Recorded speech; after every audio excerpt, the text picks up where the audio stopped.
Vyombo biri hano gamana vyaye vyarasize. Ngorane kweli.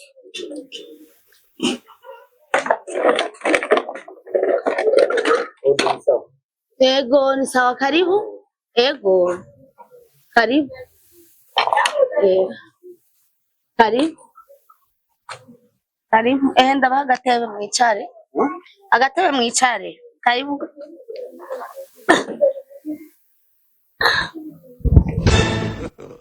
God have mercy. Yo, murarushe kweli. Sana ndabagire neza.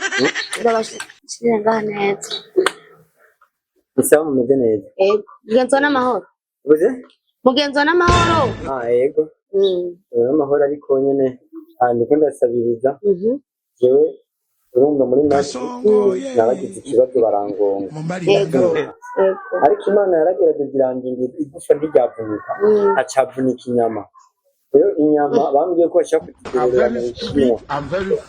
Inyama ziravunika? Yo, nibyo bigezweho. Kandi inyama ivunitse. Ibyo cyo kimwe n'igufa. Igufa ryo barakora kugorora bagashyiramo icyuma rigahagarara. Ariko inyama no gushyiramo icyuma rigahagarara. Kibona rero naravunitse uruhande, inyama iravunitse yose iragenda. Warahatse. Rero ndiko ndasabiriza aha ni impuzu zampereye ko inzara mu nda. Ndabibona ingene wambaye impuzu zatabaguritse ngaha. Ndiko ndarondera nyene ubuzima ndabe ko bwosonga. Ubona manutse mu gisagara atacepfa atacaruguru. Mama niwe yaragiheza gupfa. Ego. Kuri yamuhamagaye ngo hari akibona na moto. Yamuhamagaye kuri na moto. Ego. Icyo kimwe na papa. Oya.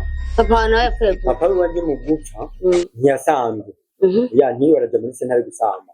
Gusa icyo yakoze yapfuye direct transit. Agoro. Warahuye n'amakuba. Papa yapfuye nabi. Yapfuye nabi atatse nyari n'imiyaga nkuru. Ariko jewe nanje rero umengo ni ibintu byagiye nka karande mu muryango. Birakurikirana. Rero maze kuvunika igufa inyama yo ngaha. Naciye mfatwa n'umuzo ngaha rero kubera ko sinari imodoka. Clamp. Wafashwe n'ico bita clamp.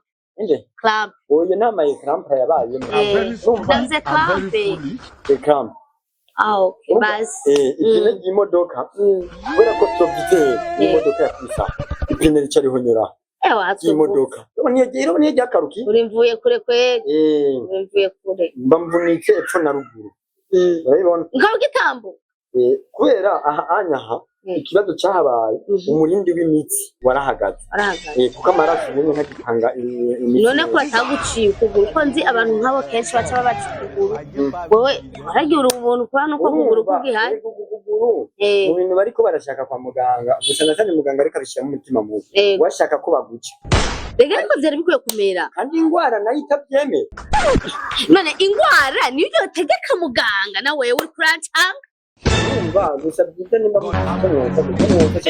kuko urabye umuntu yavunitse nk'uko kwiwanga urabona yuko akwiye ubufasha ushaka ubufasha bw'ibyo guteka impuzu ibiki ndiyavana kubera ko nk'umunye gihe nsigaye mfashwa habiri ariko barahagaritse ubufasha ubufashwa hamwe naho nyene batangiye kuza baratwinura bana kari narafashwa mwishirahamwe rigejwe ibimuga byo ku maguru nkaca nikura mu ishirahamwe rigejwe ibimuga byo mu kanwa rero bose mugusa mu kanwa aho barabyihogeje barahagaritse uratwenza wabona ngo twengo ni ngombwa ko tunyurwa gufasha mu kanwa hose no mu kanwa baragufasha bashobora kwifasha bivanye naho wumvise guteka igongo mu kanwa ha guteka igongwe umfashe ku maguru ha guteka igongwe umfashe ahantu ngaho izi ntoki zifatiye izi ntizikora neza gusa ngaha twe twari dufite impuzu twagomba kuja gufashisha abandi bantu bagowe harimwo abatamakazi n'abantu b'ibimuga nka bamwebwe wereye kuje ngaha n'ubuntu ngira ni Imana yashatse ko uca ngaha iwacu reka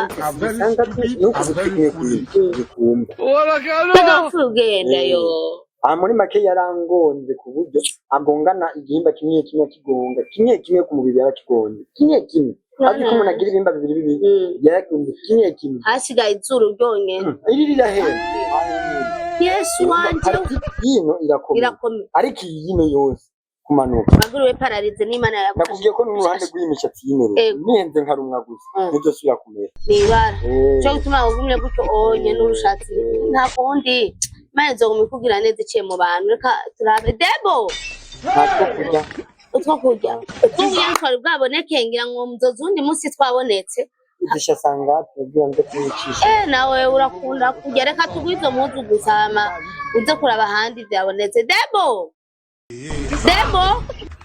rabaza muzu zimwe shatwagira tuje gutanga uzizanira umuntu nawe mbona afite ibibazo yaragowe ashire mu gushaka natwaye turimo kwera raba hamwe muri wa mufuko twari twadushitse ndakunda kujya gusenga karato nasize ngaho musakoshi ntacyo sakoshi yaranashaje nawe nashaka twarana murakoze ona imana mwibaheze amina bahetse kandi basubiza hamwe mu amen kubera ko hari ikintu ngenda kubonye wowe urafasha nk'imuga bimeze uko urashobora nawe kubyomugara mu minsi ine nawe ugafasha unyipfurize kumugara ndagufashije abantu mwabaye oya niko ijambo ry'Imana rivuga ati icyo ubivye nico nawe uzoronka nimba uhaye ikimuga itegeko nawe uzomugara ama nawe bakagufasha cyane ukuri ko Imana sinamenye ko umeze uko sinari kugufasha kwera oya nukuri ego kwe wahundi uragenda urasize baki